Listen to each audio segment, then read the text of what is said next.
अब अगले मुद्दे पर चलें।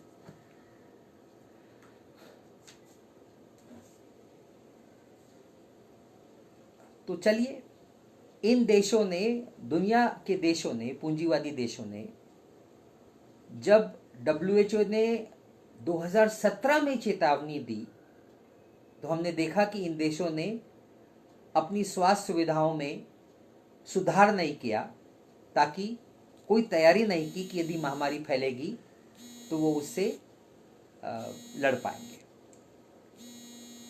लेकिन इतना ही नहीं, जब डब्ल्यूएचओ ने चेतावनी घोषित की, जब चाइना से खबरें आने लगी और डब्ल्यूएचओ ने उसको दुनिया भर में पब्लिसाइज किया कि महामारी फैलने की संभावना बनने लगी है, तब भी ज्यादातर देशों ने कदम नहीं उठाए। इसकी तो थोड़ा उसके बैकग्राउंड में जाएं इस मुद्दे को और गहराई से समझने के लिए।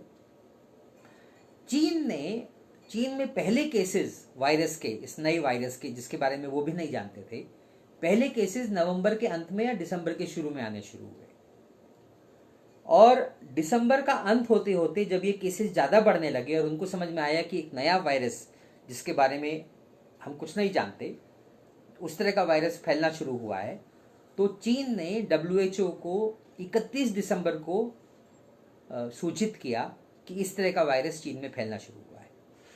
उसके बाद जैसे जैसे उस वायरस के बारे में उनकी समझदारी बढ़ी, उन्होंने उस वायरस का पूरा जेनेटिक सीक्वेंस वगैरह आइडेंटिफाई किया, तो समय समय पर डब्ल्यूएचओ को चीन सूचित करता गया। वायरस चीन के बाहर भी फैलना शुरू हुआ, थाईलैंड में और देशों में फैला। दक्षिण कोरिया में 20 जनवरी तक वायरस फैल चुका था। अमेरिका में पहला केस भी मध्य जनवरी या 20 जनवरी के आसपास पहुंच गया था ये वायरस। 30 जनवरी को डब्ल्यूएचओ ने दुनिया को चेतावनी दी कि एक पब्लिक हेल्थ इमरजेंसी यानी सार्वजनिक स्वास्थ्य आपातकाल की चेतावनी दी। उसको बोलते हैं वो कि public health emergency of international concern, यानी पूरी दुनिया को आगाह किया कि एक आपातकालीन परिस्थिति पैदा हो रही है। और फिर जैसे जैसे ये वायरस दुनिया भर में फैल गया, 11 मार्च को डब्ल्यूएचओ ने फाइनली इसको महामारी का दर्जा दिया, जैसा कि आप में से बहुत सारे लोग जानते होंगे। दुनिया ने देखा कि चीन ने इस वायरस को कैसे टैकल किया। जैसे ही चीन को समझ में आया कि ये वायरस फैल रहा है, तो जनवरी के शुरू में उन्होंने अपने देश को उसके लिए सज्ज करना शुरू किया। जो प्रभावित इलाके थे, विशेषकर वुहान और जो प्रांत था हुबेई, वहाँ पे लॉकडाउन घोषित किया करीब मेरे ख्याल से 23 जनवरी को। उसके अलावा और इलाके जहाँ पर वायरस फैला वहाँ पर भी आंशिक लॉकडाउन घोषित किया। लॉकडाउन के समय सारे लोगों को राशन और जरूरी सेवाएं उनके घरों पर पहुंचाने की व्यवस्था की गई। पूरे देश भर से वॉलंटियर्स को मोबिलाइज किया गया कि प्रभावित इलाकों में वो जाकर घर घर सर्वे करें और पता लगाएं कि कौन कौन लोग बीमार पड़ रहे हैं। देश भर से डॉक्टर्स को मोबिलाइज किया गया कि वो प्रभावित इलाकों में जाएं और बड़े पैमाने पर उन सारे इलाकों में रातों रात स्वास्थ्य सुविधाएं खड़ी की गई। देश भर के सारे इक्विपमेंट मैन्युफैक्चरर्स, कई फैक्ट्रियां जो मेडिकल इक्विपमेंट नहीं बना रही थी, जैसे वेंटिलेटर्स नहीं बना रही थी, उनको ऑर्डर दिया गया कि नहीं, अपना उत्पादन बंद करके जरूरी मेडिकल इक्विपमेंट बनाओ। और देश भर से बड़े पैमाने पर टेस्टिंग किट्स, वेंटिलेटर्स, मास्क वगैरह का बहुत बड़ी संख्या में उत्पादन किया गया और सारे प्रभावित इलाकों में तेजी से पहुंचाया गया। दसियों हजार की संख्या में डॉक्टर्स देश भर से उन प्रभावित इलाकों में पहुंचे और इस प्रकार से पूरे देश को मोबिलाइज करके इतनी तेजी से वायरस को आइसोलेट करने का काम किया गया कि जो भी लोग बीमार पड़े हैं उन सारे लोगों को इलाज की सुविधाएं उपलब्ध करा गई। उनके जितने भी संपर्क में लोग आए हैं सबकी टेस्टिंग की गई, पता लगाया गया कि उनमें बीमारी के लक्षण हैं कि नहीं, उनको आइसोलेट किया गया। और इस प्रकार से मध्य मार्च तक चीन बीमारी को लगभग नियंत्रण में ले आया और बीमार पड़ने वालों की संख्या तेजी से घटने लगी। तो यानी चीन ने दुनिया को फॉर्मूला भी दे दिया कि इसका इलाज कैसे किया जाए, क्योंकि वो खुद इस बीमारी से निपट लिए। फॉर्मूला क्या था कि वायरस से एक कदम आगे रहो, यानी वायरस से कोई प्रभावित हो तो उस व्यक्ति को तुरंत आइसोलेट करो, वो व्यक्ति जितने लोगों के संपर्क में आया है सबकी पहचान की जाए या उस इलाके में टेस्टिंग की जाए, उन सारे लोगों को क्वारंटाइन किया जाए, उनमें से जितने लोग बीमार पड़ते हैं उनको तुरंत इलाज किया जाए। यानी वायरस इसके पहले कि एक आदमी से और लोगों में फैले, पहले ही उस आदमी को और इस प्रकार से उस वायरस को आइसोलेट कर लिया जाए ताकि वो और इलाकों में न फैल पाए।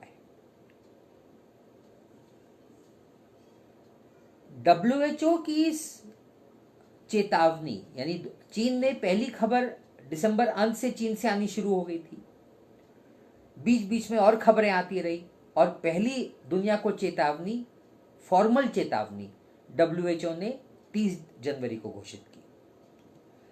तो यानी दुनिया के, जब तक यह वायरस दुनिया के और देशों में फैला तो दुनिया के तमाम देशों को लगभग 1 से 2 महीने मिल गए तैयारी के, और चीन तो एक अनजान बीमारी से लड़ रहा था, बाकी देशों को कम से कम वो बीमारी कैसे फैल रही है, उस बीमारी से निपटा कैसे जाए, उसके तरीके भी समझ में आ रहे थे। उसके बावजूद सिर्फ साउथ कोरिया ने और शायद ताइवान ने, उसके बारे में मैं ज्यादा नहीं जानता, ताइवान के बारे में, सिर्फ इन 1 या 2 देशों ने इस वायरस से लड़ने के तुरंत कदम उठाए। कोरिया में पहला केस 20 जनवरी को मिला, तुरंत ही उसने टेस्टिंग की तैयारियां शुरू की। फरवरी की शुरू से बड़े पैमाने पर टेस्टिंग की शुरुआत की। 10,000 से ज्यादा टेस्ट रोज किए, और मार्च अंत तक आते आते 9,000 लोगों में वो बीमारी उन्होंने आइडेंटिफाई की, उनको आइसोलेट किया गया और बीमारी बहुत तेजी से कंट्रोल में आ गई। यही कारण है कि साउथ कोरिया में सिर्फ 242 मौतें हुई हैं, जो लेटेस्ट आंकड़ा मैंने अभी पढ़ा, इस बीमारी के चलते, और टोटल नंबर ऑफ पेशेंट्स जो इस बीमारी से प्रभावित हुए हैं उनका आंकड़ा लगभग 10,000 है। लेकिन बाकी सारे पूंजीवादी देशों ने, यूरोप के देशों ने, अमेरिका ने कार्रवाई को बहुत लेट कर दिया, वो टालते चले गए।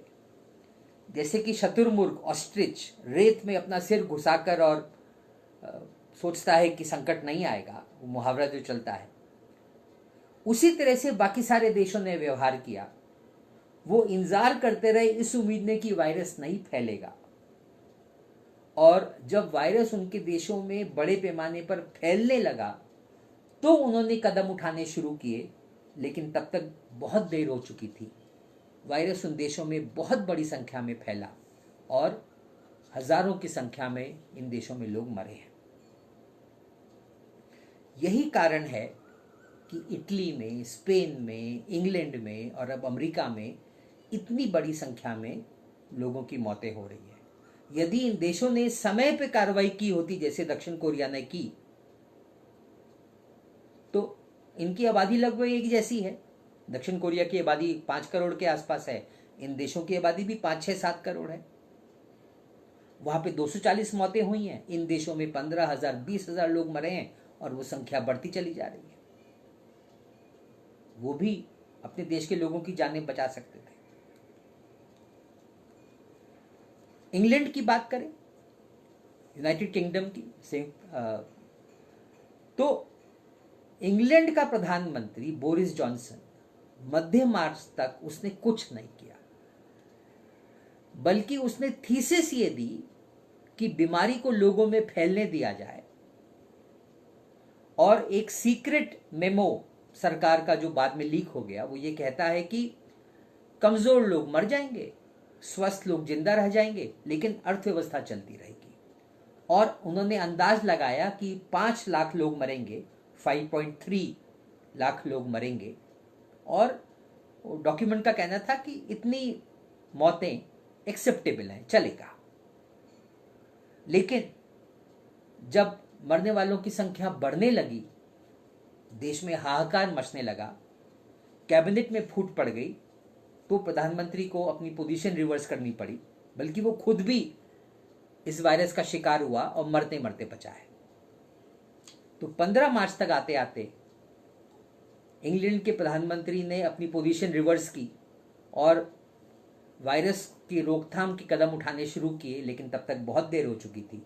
और लेटेस्ट रिपोर्ट ये है कि इंग्लैंड में मरने वालों की संख्या 20,000 क्रॉस कर चुकी है। अमेरिका में तो और भी भयंकर परिस्थिति थी। ट्रंप 12 मार्च तक ये कहते रहे कि कोई चिंता की बात नहीं है। वो बार बार बोलते रहे कि हमारे देश में सिर्फ 15 लोग मरे हैं या 30 लोग मरे हैं और ये बहुत कम है, और तेजी से ये आंकड़ा 0 पर आ जाएगा। उनका इस तरह का भी स्टेटमेंट आया कि वायरस चला ही जाएगा, निश्चिंत रहो, हम सारी चीजें हमारे कंट्रोल में है। ये 12 मार्च तक बोलते रहे। लेकिन जैसे जैसे मरने वालों की संख्या तेजी से बढ़ने लगी, 14 मार्च को फिर ट्रंप को देश में इमरजेंसी घोषित करनी पड़ी।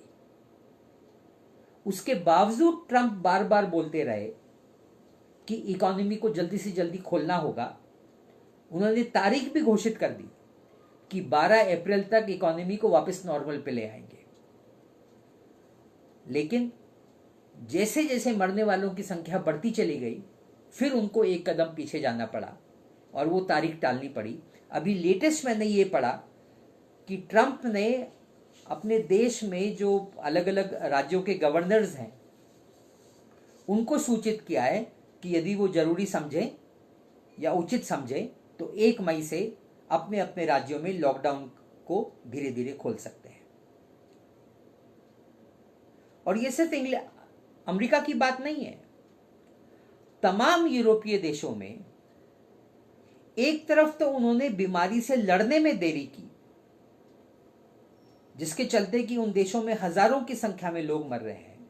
और अब ये सारे देश, आप नेट पे जाएंगे तो आपको खबरें मिलेंगी कि अब ये सारे देश लॉकडाउन जल्दी से जल्दी कैसे उठाया जाए उसकी चर्चा की शुरुआत कर रहे हैं। इटली तक इसकी शुरुआत कर रहा है। ट्रंप तो कह ही रहा है, इटली ने भी इसकी चर्चा की शुरुआत कर दी है। जबकि आंकड़े देखिए, दक्षिण कोरिया की आबादी है 5.1 करोड़, वहां पे 10,000 कोरोना वायरस के केसेस मिले हैं और 242 डेथ्स हुई हैं। यूनाइटेड किंगडम, यूके, उसकी आबादी कोरिया से थोड़ी ही ज्यादा है, 6.7 करोड़, लेकिन वहां पर 1,48,000 केसेस मिले हैं और 20,000 से ज्यादा मौतें हो चुकी हैं। तो दक्षिण कोरिया जिसने अपनी वायरस पर नियंत्रण प्राप्त कर लिया है, वो अपने देश की इकोनॉमी को अब नॉर्मल करना शुरू करे तो बात समझ में आती है। लेकिन इंग्लैंड तो भयंकर समस्या में जूझ रहा है। वो लॉकडाउन उठाने की बात की चर्चा शुरू करे तो उसका क्या कारण हो सकता है? एक तरफ लेट किया और दूसरी तरफ अब बीमारी को नियंत्रित करने के पहले ही लॉकडाउन उठाने की बात की जाए। उसका कारण यह है वही पूंजीवादी व्यवस्था। पूंजीपतियों के लिए लोगों की जान की कीमत नहीं है, उनके लिए सिर्फ नफा मायने रखता है।